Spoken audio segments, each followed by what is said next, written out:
Okay welcome दोस्तों। तो जैसे कि आप देख रहे हो SY BCom, यस, जो मोस्ट अवेटेड न्यूज़ जो बच्चों को या मोस्ट अवेटेड नोटिफिकेशन जो आप वेट कर रहे थे कि कब सिलेबस डिक्लेयर हो, क्योंकि आपको पता है कि सेकेंड ईयर का जो अभी सेमेस्टर पैटर्न आ गया है करके, राइट। तो जो बच्चे अभी FY से पास हुए थे उनके दिमाग में बहुत सारे डाउट्स थे कि सर क्लासेस कब चालू करें, पढ़ना कैसे चालू करें, अगर सेल्फ स्टडी भी करना है हमें। तो दोस्तों आपको एक चीज़ बता दूं कि अभी पुणे यूनिवर्सिटी ने आपको सेमेस्टर 3 एंड सेमेस्टर 4 मतलब आपके सब्जेक्ट, उन्होंने आपको सब्जेक्ट प्लस उस पर्टिकुलर सब्जेक्ट में क्या क्या चैप्टर है ये पूरे चैप्टर्स के PDF अवेलेबल करा के दिए हैं करके।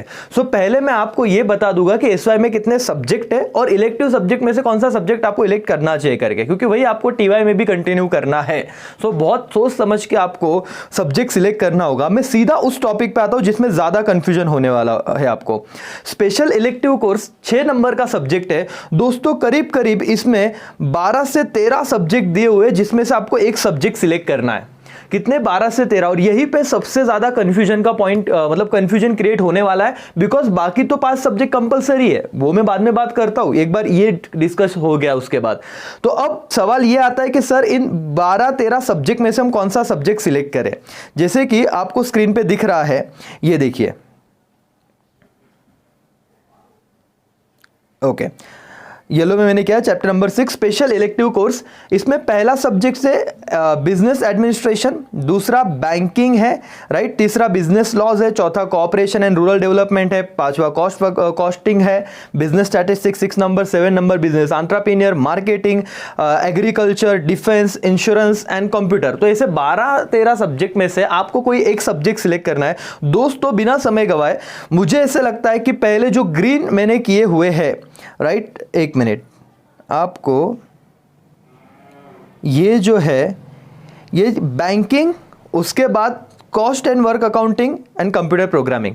कंप्यूटर तो जाने दो, इन दो में से मेजॉरिटी बच्चों का कंफ्यूजन होता है। कुछ बच्चे जिनका प्रैक्टिकल्स अच्छा नहीं होता वो जाते हैं बैंकिंग के लिए, और कुछ बच्चे कॉस्टिंग के लिए जाते हैं। अब जो IPCC, CS एग्जीक्यूटिव या कोई भी प्रोफेशनल कोर्स कर रहे हैं और जिनका प्रैक्टिकल अच्छा है, राइट, उन्होंने कॉस्टिंग सब्जेक्ट सिलेक्ट करना स्पेशलाइजेशन में कोई गलत बात नहीं है, क्योंकि आप जो IPCC लेवल पे सीख रहे हो वही एज इट इज सिलेबस यहाँ पे या उससे भी कम रहेगा, राइट। कॉस्ट शीट है, मटेरियल कॉस्टिंग हो गया, वगैरह वगैरह यहाँ पे है। सो आप अगर चाहते हो, जो IPCC के स्टूडेंट है, CA इंटर के स्टूडेंट है वो लोग, या CS एग्जीक्यूटिव व्हाटएवर, आपका अगर कॉस्टिंग अच्छा है तो आप इस सब्जेक्ट के लिए जाइए, तो बाकी टेंशन ही खत्म हो जाता है। बाकी सब्जेक्ट देखने की जरूरत ही नहीं है।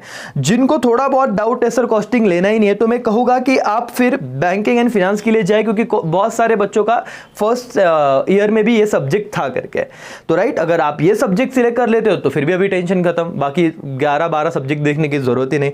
लेकिन ना तो बैंकिंग ना तो फाइनेंस, सर अब हम क्या करें? फिर मैं आपको कहूंगा बिजनेस एडमिनिस्ट्रेशन की तरफ आप जाइए। जो पहला ऐसे भी सब्जेक्ट आपका मेन जो सब्जेक्ट है, ये देखो, बिजनेस कम्युनिकेशन है और business administration, right, theory subject है, तो आपको थोड़ा बहुत वो हेल्प हो जाएगा अगर आप बैंकिंग और कॉस्टिंग नहीं लेते हो तो। देन आफ्टर, जिनका मैथ्स और स्टैट्स में जिन बच्चों को इंटरेस्ट है वो स्टैट ले सकते हैं। और मार्केटिंग भी एक सब्जेक्ट है जहां पे आप लोग एक बोलते हो ना कि एक थॉट दे सकते हो, अगर आपको MBA वगैरह करना है आगे तो, या मार्केटिंग में MBA करना है तो करके। बाकी दोस्तों सब्जेक्ट आपके सामने है, आप कॉल ले सकते हो कौन सा इन 12-13 सब्जेक्ट में से कौन सा सिलेक्ट करना है। बट मैंने कहा कि प्रायोरिटी कॉस्टिंग और बैंकिंग से स्टार्ट कीजिए। अगर इंटर में हो, CA इंटर में या CS एग्जीक्यूटिव में या CA में कर रहे हो, तो डेफिनेटली आपको कॉस्टिंग सिलेक्ट करना अच्छी बात है, क्योंकि ऑलरेडी आपने उसके क्लासेस वहां पे कर लिए हो गए, या फिर आपको ईजी जाएगा उस सब्जेक्ट। नहीं तो फिर बैंकिंग प्रायोरिटी पे रखना, और उसके बाद सब्जेक्ट आपके सामने है। बहुत कॉलेजेस में कंप्यूटर ये सब्जेक्ट भी दे देते हैं, IT से रिलेटेड है करके। ओके, यहाँ पे मैं हो गया। अब आपको ना और थोड़ा इसका अंदाजा अगर लगाना होगा तो सर ये बैंकिंग तो है, लेकिन इसमें चैप्टर कितने हैं? चैप्टर के नाम अगर होते ना तो आसान हो जाता। दोस्तों इसका पूरा PDF आ गया है। उस PDF में आप देखोगे तो सब्जेक्ट वाइज, एक मिनट, उस PDF में आपको, जैसे कि ये पर्टिकुलर सब्जेक्ट है मेरा अकाउंट, अगर मैं अकाउंट की बात करूं तो उसमें चैप्टर के नाम और क्या क्या कंसेप्ट पूछे जाएंगे। देखो अकाउंट का पहला चैप्टर अकाउंटिंग स्टैंडर्ड, उसमें कौन से अकाउंटिंग स्टैंडर्ड पूछे जाएगा, अकाउंटिंग स्टैंडर्ड 5, 10, 14 एंड 21।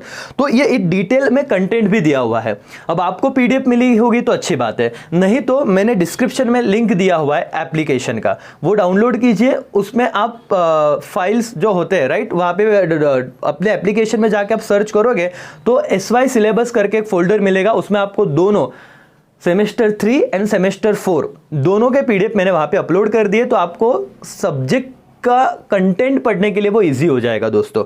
ठीक है, तो ये हो गई बात तुम्हारे इलेक्टिव सब्जेक्ट की, और सेम सब्जेक्ट जो पीडीएफ 4th सेमेस्टर का है वही वहां पे कैरी फॉरवर्ड हुए, तो बाकी कुछ नहीं है। तो सेम यहाँ पे अगर आपने डिसीजन ले लिया विषय खत्म। अब 5 सब्जेक्ट जो होते हैं उसमें देखो, पहले तो बिजनेस कम्युनिकेशन है जिसमें लेटर राइटिंग वगैरह वगैरह दिया हुआ है। दूसरा इंपॉर्टेंट कॉर्पोरेट अकाउंटिंग, यस ये अकाउंट में देखो फर्स्ट से मतलब 3rd सेम में आपका, 3rd सेम मतलब सेकेंड ईयर का आपका फर्स्ट सेम, वैसे FY में फर्स्ट और सेकेंड हो गया था इसलिए 3rd सेम अभी राइट। पहला चैप्टर अकाउंटिंग स्टैंडर्ड है, दूसरा आप देखोगे प्रॉफिट प्रायर टू इनकॉर्पोरेशन। अब बहुत बच्चों को शायद इंटर में ये चैप्टर है तो आपको वो दिक्कत नहीं आएगी। 3rd चैप्टर है कंपनी फाइनल अकाउंट, लेकिन दोस्तों ये 12वीं का फाइनल अकाउंट नहीं है। यहाँ पे 12th में आपने क्या किया था, बैलेंस शीट आपका नॉर्मल बैलेंस शीट आपने बनाया था, यहाँ पे वर्टिकल बैलेंस शीट नाम का एक कंसेप्ट आया है राइट। मतलब यहाँ पे आपको अलग तरीके से थोड़ा इसका प्रेजेंटेशन होता है, तो final account and valuation of share, तो ये फर्स्ट मतलब आपके 3rd सेमेस्टर के चैप्टर है। मैक्रो इकोनॉमिक्स का कंसेप्ट है जिसमें introduction to macroeconomics, national income, theory of output and employment, and last आप देखोगे तो कंजम्पशन, सेविंग एंड इन्वेस्टमेंट। वो 12वीं का एक चैप्टर हुआ करता था, लेकिन यहाँ पे इन डिटेल में दिया हुआ है, बहुत सारे कर्व्स एंड ग्राफ है। तो 3 सब्जेक्ट हो गए। पहला कौन सा था, business communication, corporate accounting and business economics, जिसमें मैक्रो इकोनॉमिक्स का पार्ट है। 4th वन है बिजनेस मैनेजमेंट, OC से रिलेटेड जैसा सब्जेक्ट है। एंड 5th वन है एलिमेंट ऑफ कंपनी लॉ। तो कंपनी लॉ ये बहुत ही इंपॉर्टेंट सब्जेक्ट हो जाता है दोस्तों, क्योंकि आप SY में देखोगे नंबर ऑफ स्टूडेंट फेल होने के ज्यादा, अगर मतलब आप प्रीवियस अटेम्प्ट का अगर मैं एनालिसिस कहूं तो इस सब्जेक्ट में सबसे ज्यादा बच्चों की लग जाती है। जो प्रोफेशनल कोर्स नहीं करते और सिर्फ लास्ट डे पढ़ के जाते तो वो उतना बोलते ना कि लीगल टर्म में उसको नहीं लिख पाते। समझ में आ रहा है? तो इसीलिए ये पढ़ना बहुत जरूरी है। और कहीं ना कहीं दोस्तों SY और TY के मार्क्स बहुत मैटर करेगा आपके आगे के करियर में। भले आपको ग्रेड देने वाले हैं, लेकिन इसीलिए अभी FY गया ठीक है, वैसे भी बच्चों की एग्जाम नहीं हुई तो वहां पे आपको आपके फर्स्ट सेम के हिसाब से मार्क्स मिल भी जाएंगे।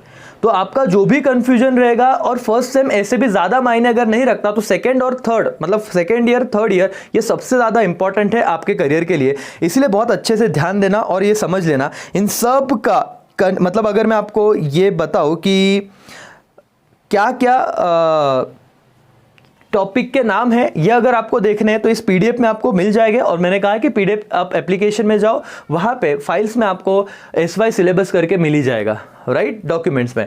तो आप पूरा स्टडी कर सकते हो, देख सकते हो कि कहाँ पे आपको अभी क्लासेस लगाने की ज़रूरत है या नहीं है। अगर कितना सिलेबस ज़्यादा है, सेल्फ स्टडी से अगर करना है तो पढ़ाई आपको ना अपना एक टाइम मैनेजमेंट मिल जाएगा, कब पढ़ना है, कैसे पढ़ना है, वो सारी चीज़ें, कितना टाइम देना है, ये सब आप अपना प्लान बना सकते हो। ठीक है दोस्तों, तो मुझे यही एक इन्फॉर्मेशन आप तक पहुँचानी थी कि SY का 3rd सेमेस्टर और 4th सेमेस्टर के सब्जेक्ट, उस सब्जेक्ट में क्या क्या चैप्टर्स है, वो सारा पीडीएफ पुणे यूनिवर्सिटी ने अपडेट मतलब अपलोड कर दिया है, और वो अपने एप्लीकेशन पे भी हमने अपलोड कर दिया है। तो आप देखिए, डिसीजन लीजिए, और इलेक्टिव सब्जेक्ट में थोड़ा सोच समझ के इलेक्ट करना राइट, क्योंकि ऐसा ना हो कि सर हमने सब्जेक्ट तो ले लिया, बाद में बहुत ज़्यादा टेंशन आ गया करके, क्योंकि आप SY में जो लोगे वही TY में कैरी फॉरवर्ड हो जाएगा, मतलब वहाँ पर सिलेक्ट करने की जरूरत नहीं है आपको। ठीक है, चलो दोस्तों यहाँ पे रुकते हैं, और भी कुछ डाउट्स हो गए तो आप डेफिनेटली हमें कॉल कर सकते हो। एंड लास्ट थिंग कि हमारे क्लासेस ऑनलाइन यस SY के बहुत ही जल्द ऐसे 1 जुलाई से स्टार्ट हो रहे हैं।